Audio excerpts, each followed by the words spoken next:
We're starting a new series today called Disciple. We're really good at promoting being Christian, aren't we?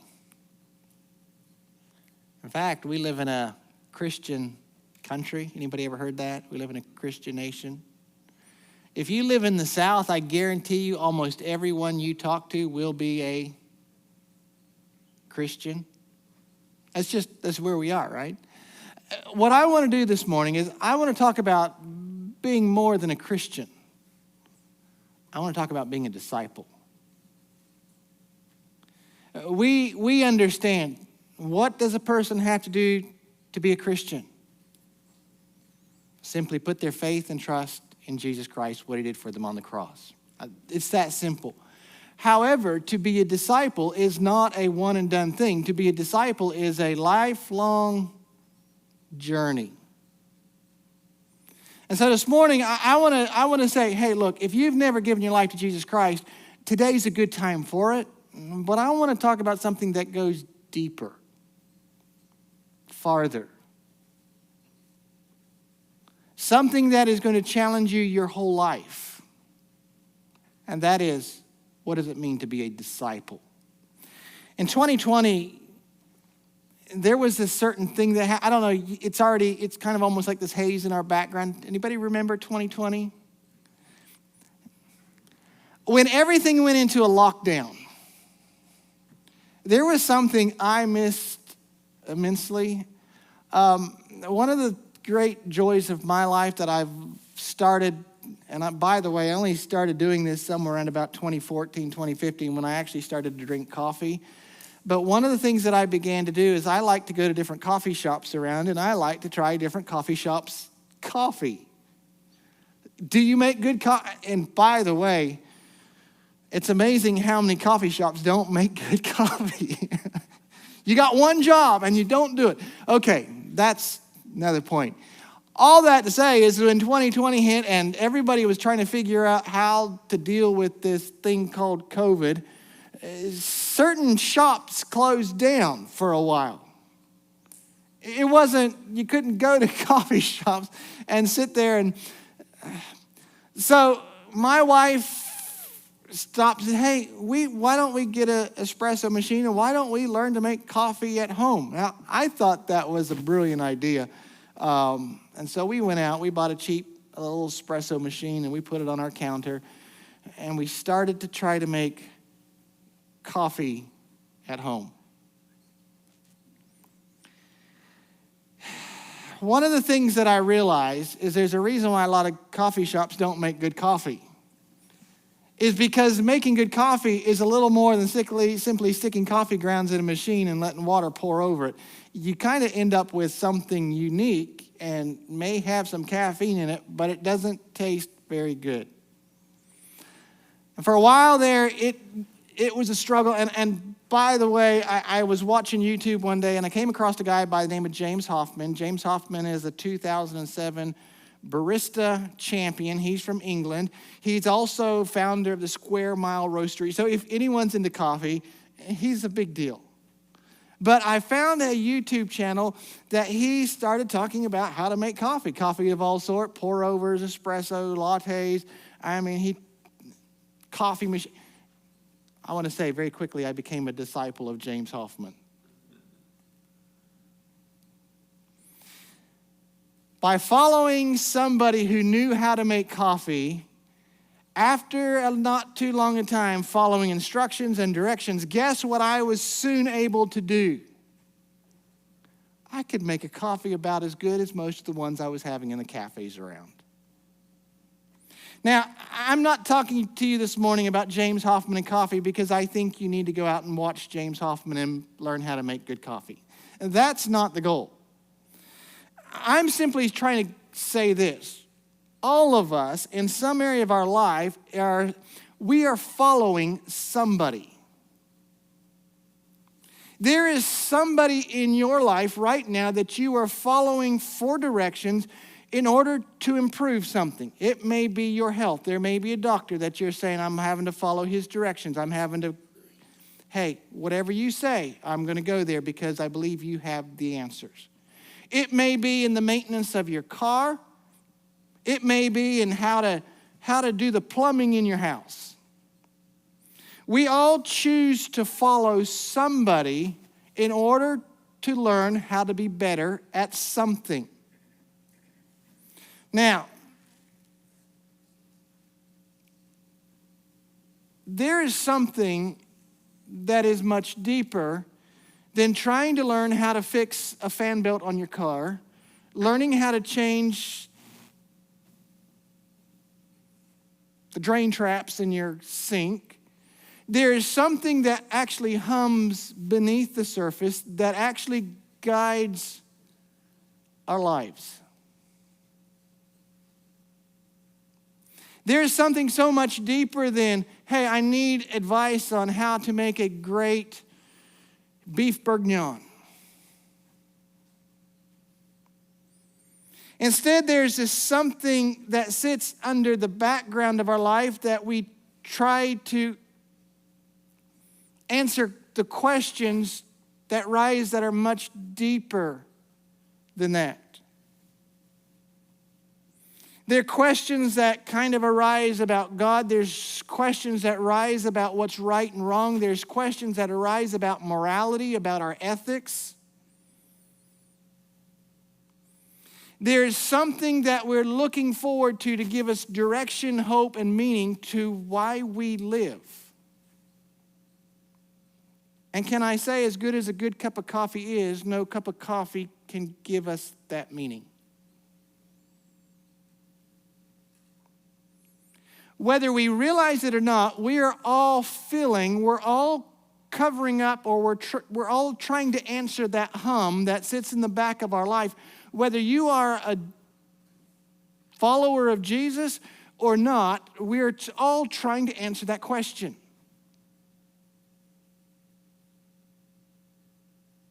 What's right? What's wrong? What's the purpose of life?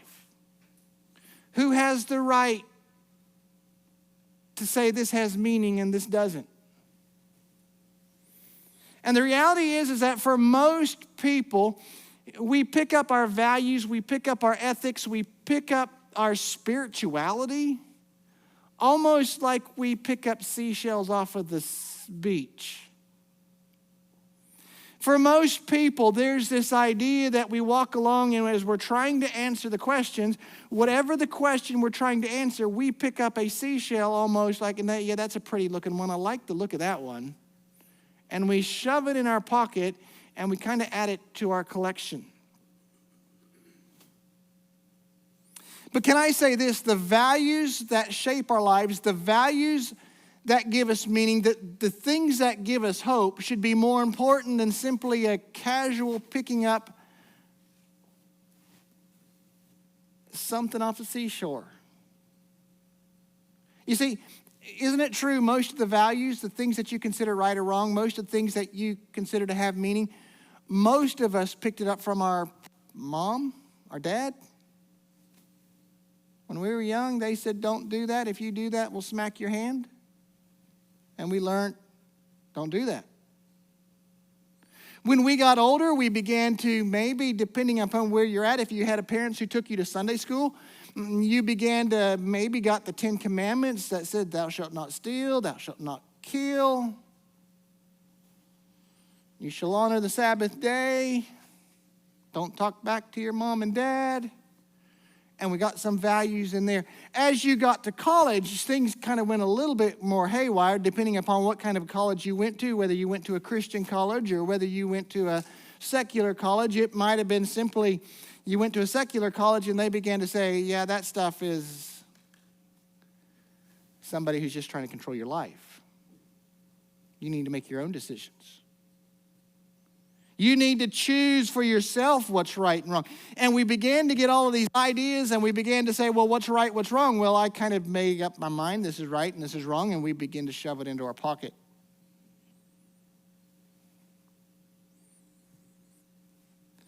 But being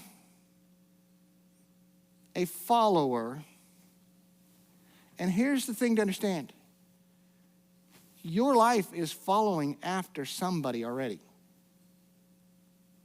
You're choosing to follow somebody. Your life is going in a direction, and there's something or someone who is giving you purpose, telling you this is the way it is supposed to be.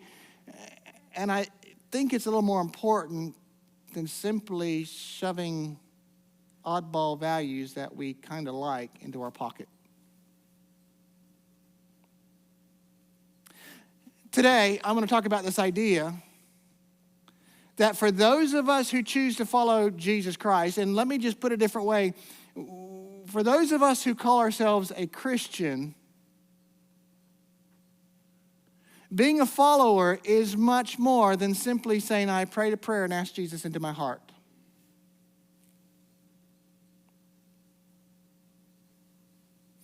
Being a disciple is someone who is so much more than simply said, well, I put a tag on my name that says now I am James Carter the Christian.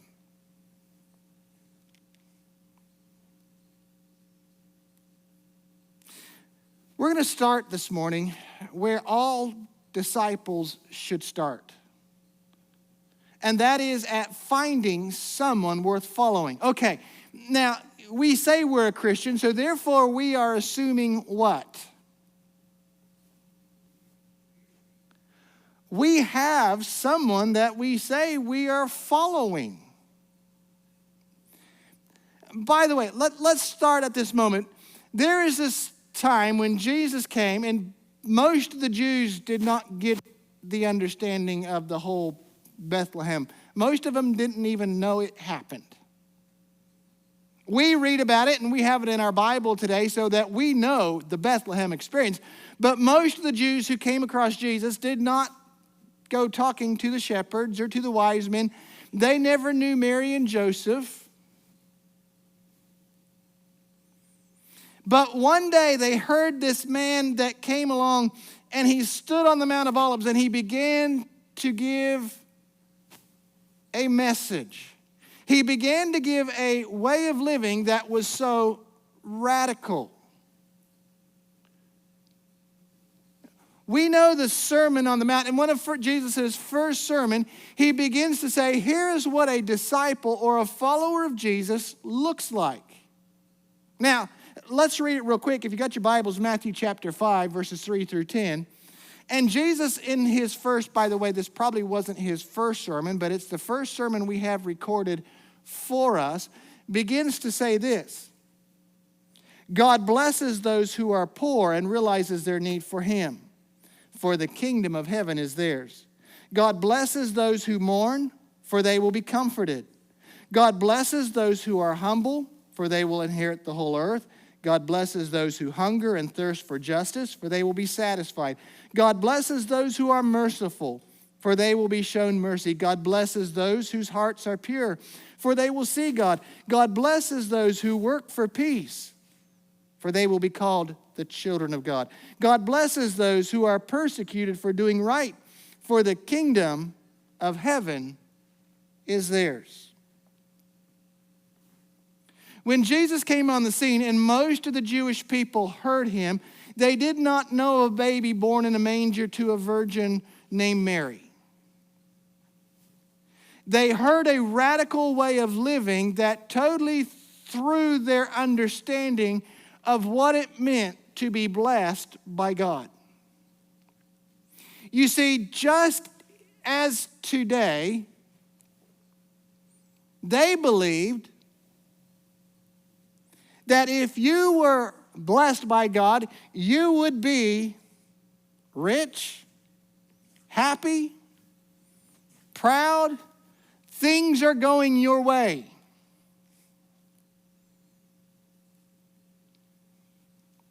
You see, here's the reality. We're no different today, are we? You walk into the store and you say to someone, how are you doing today? And they say, I'm blessed. Everything's going well. I'm blessed.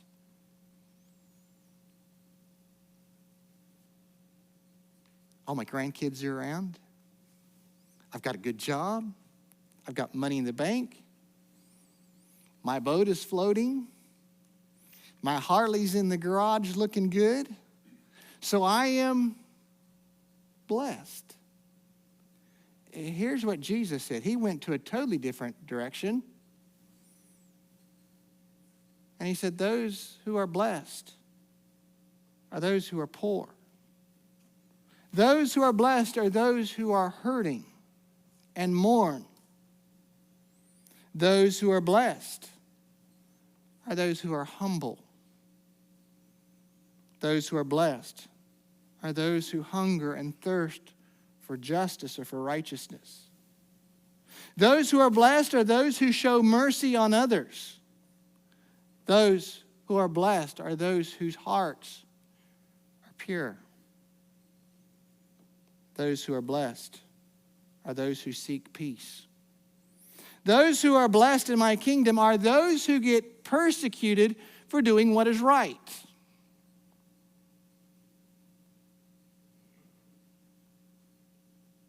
You see, we still live in a society today where we want Christians who are winners, don't we? We want to be part of groups, and we join large political organizations that put so much pressure on people, and we're going, hey, we're going to make sure that they hear us and they feel us, and if they don't do our thing. And Jesus was saying, well, that's fine, and yeah, do your political duty, but here's those who are blessed in my kingdom. Those who mourn, those who are hungry for righteousness, those who are humble, those who seek peace, those who are persecuted. It is a radical way of living that Jesus calls us to.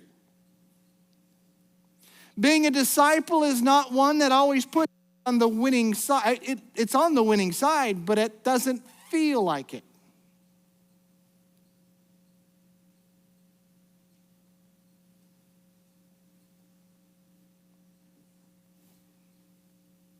In fact, sometimes it feels downright painful. The idea of submitting our will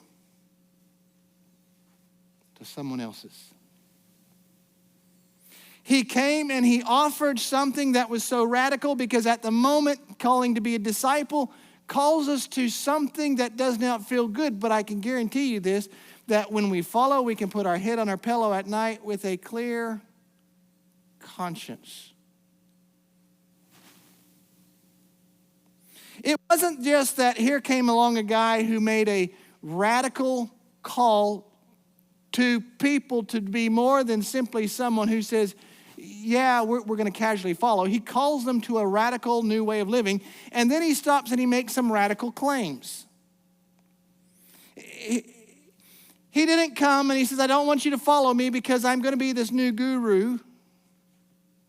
I'm a prophet that I can tell you things that you don't understand. You see, when Jesus came, he made some statements that were so radical that it got him into some major problems and eventually got him crucified.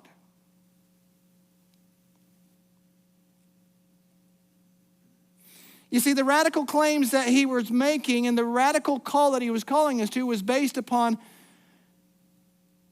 a claim that he made for himself that is unreal. Here's what he says. In John chapter 8, verse 58, he says this, Jesus answered, I tell you the truth, before Abraham was ever born, I am. In John chapter 10, verse 28 through 30, he continues with this, and he says to them, I give them eternal life, and they will never perish. No one can snatch them from my hands or away from me. For my Father has given them to me, and he is more powerful than anyone else. No one can snatch them from my Father's hands. The Father and I are one. As Jesus came and he offers this new radical way to live, he stops and he says the value of this new radical way is not based upon the fact that I just one night had this amazing epiphany that if we all lived this way, that life would be better. I went out and I fasted for 40 days and 40 nights. And when I was fasting for 40 days and 40 nights, I had this amazing epiphany that came upon me. And I realized that if we treated each other with kindness and goodness, that we could all get along. It's not the way it worked. Jesus said, this new radical way that I'm calling you to live, this idea that I'm calling you to be a disciple or a follower, this part of being a part of my kingdom, of what it looks like, based upon the fact that I'm telling you, I am God. There is a radical call because there is someone who calls us who is radical. He's not a guru. He's not an amazing prophet. He's not just this amazing teacher who picked up this stuff. In fact, he says, look, the reason why I can tell you this, the reason why I can tell you this is going to work is because I created you.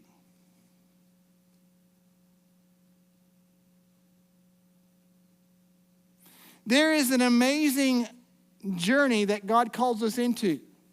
This amazing journey is based upon who He is. Now, let me go one step farther. Can I just say this? Is through the years, throughout the time that the Jewish people lived, they had many people who raised their hands up and said, I am the Messiah. In fact, Jesus was not the first. He was not the only. It was a common dream that the Jewish people were looking for. And every once in a while, a guy would put his hand up and he'd say, hey, I am a great prophet. I am the Messiah that was promised in the Old Testament. I want to save us and I want to kick Rome out of our country. And they would start an uprising and then things would fall apart. So when Jesus came, Jesus created a big stir because, with his teaching and this radical way of life, and by the way, we're hopefully, as we start on the Tuesday night, here's a little shameless plug for our Tuesday night group, okay? We're going to start looking a little bit deeper into some of these claims and this calling that he calls us to. It's kind of got a little more attention, partly because with all of his teaching, he did some amazing miracles that nobody else could do. But that's, kind of interesting beside the point. There were a lot of messiahs in this day. There was a lot of preachers. There were a lot of gurus. There were a lot of prophets that were showing up on the screen. And Jesus goes, I'm not just going to do that. I'm going to go one step farther. I'm not just calling you to a radical way of life, and it's not a radical way of life of kicking Romans out of our country. It's not a radical way of life of getting upset. And hey, it's a radical way of life that says we're called to put ourselves lower than, to care for, to seek peace, to allow ourselves to be persecuted for doing right, to allow ourselves to be sad, to allow ourselves to understand that we can be poor. And he goes one step farther. And he says, based upon something, I want to give you the confidence that I am worth following. In Mark chapter 10, we read, Jesus says this, for even the Son of Man came not to be served, but to serve, and to give his life as a ransom for many. In John chapter 10, verse 18, we begin to read this. Jesus says, no one can take my life from me. I sacrifice it voluntarily. For I have the authority to lay it down when I want, and I also to take it up again. For this is what the Father has commanded. In other words, Jesus began to say, there's something that I'm going to do to give you the confidence that you can trust that the way I want you to live is for you. There is something that I'm going to do that is going to give you the confidence. I'm going to give my life, and then I'm going to take it back again. Now, the early disciples struggled to understand what he meant. They didn't get it. One night during Passover, one of his disciples got tired of waiting for Jesus to kick the Romans out of Israel. He realized that the kingdom that Jesus was offering had nothing to do with creating a grand Jewish state. He understood it, probably the first disciple that it dawned on, that, hey, Jesus did not come to kick Rome out. He's got a whole, and I didn't sign up for this, and so he betrays Jesus. And that night, as Jesus is arrested, as he is tried, as he is beaten, the disciples do something.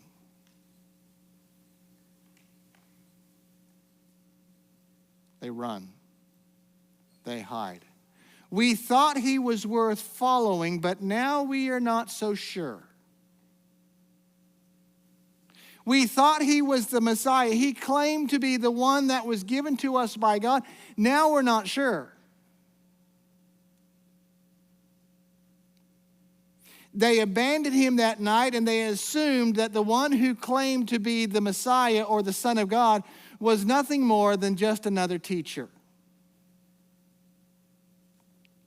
As he was crucified and then put into a tomb, something happened.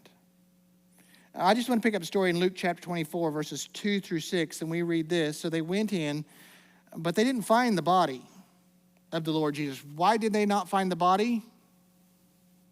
He wasn't there. They stood there puzzled. By the way, let me just say this.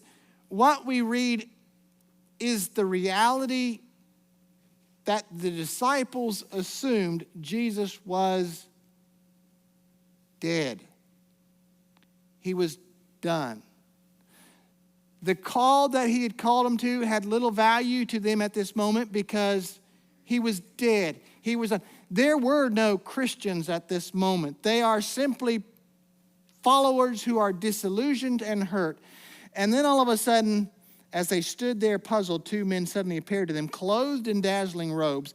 The women were terrified and bowed with their faces to the ground. And then the men asked, "Why are you looking among the dead for someone who is alive? He isn't here. He is risen." Let me just put it in these terms. Here is a man who claimed to be God, gave us a new radical way of living. He was crucified, and then 3 days later, he comes back to life.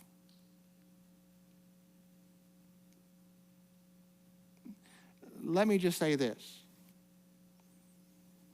If someone claims to be God, calls us to a crazy, radical lifestyle that does not put ourselves at the top of the pile, and then he gets crucified and 3 days later he comes back to life, I think he's worth considering.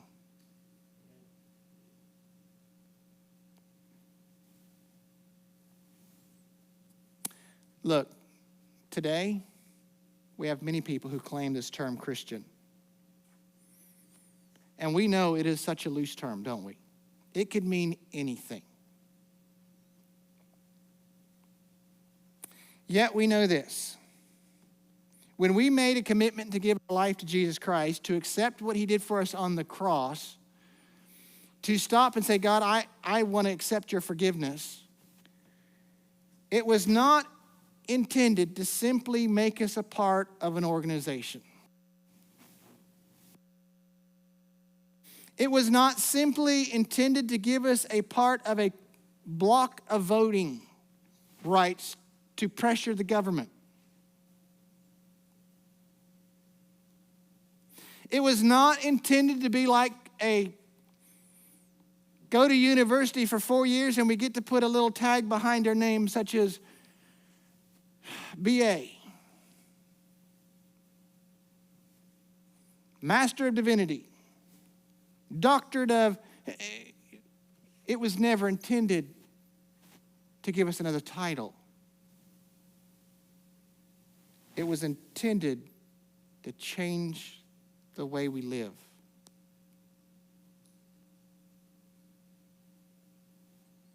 He calls us out from a title to become a disciple.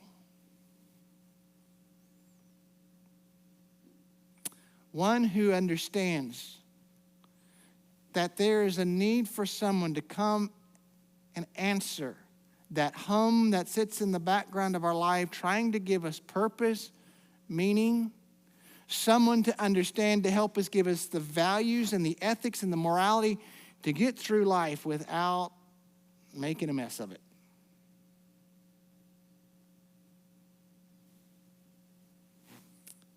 The value of being a disciple, though, is only as good as the one you choose to follow. Remember at the start I said I started following James Hoffman for coffee? He's a good guy to follow for coffee because, number one, he was a 2007 world champion barista. He owns a coffee roastery. He's got credibility.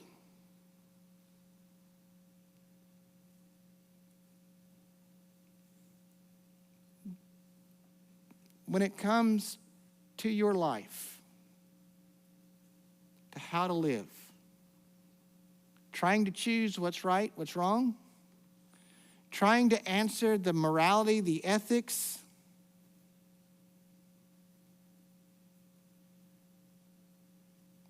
it's important you get it right. There's a lot of claims by a lot of people, and the value of the one you follow will determine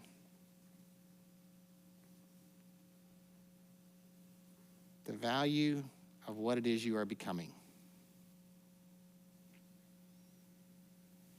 Look, can I just say this? To radically change your life, to live a different direction, you better have confidence in the one you're going to follow. For those of us who believe that there was a man who claimed to be God, he gave his life for us, and 3 days later he rose again, should give us a little bit of a confidence that he knew what he was talking about.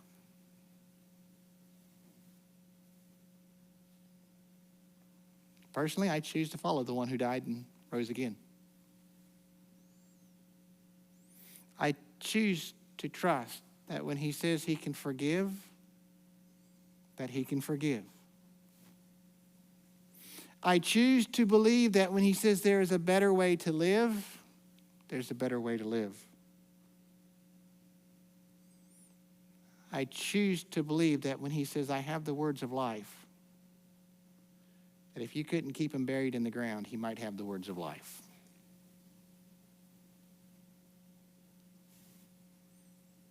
So, as we start this series called Disciple, here's my challenge to you. More than putting a title on your life, and by the way, I want to encourage everyone, if you're not a follower of Jesus Christ, you can do it today. But I want to challenge us more than simply accepting God to forgive our sin and give us a way to heaven. I want to challenge us to become lifelong followers or disciples of Jesus Christ, to allow him to radically change how we live.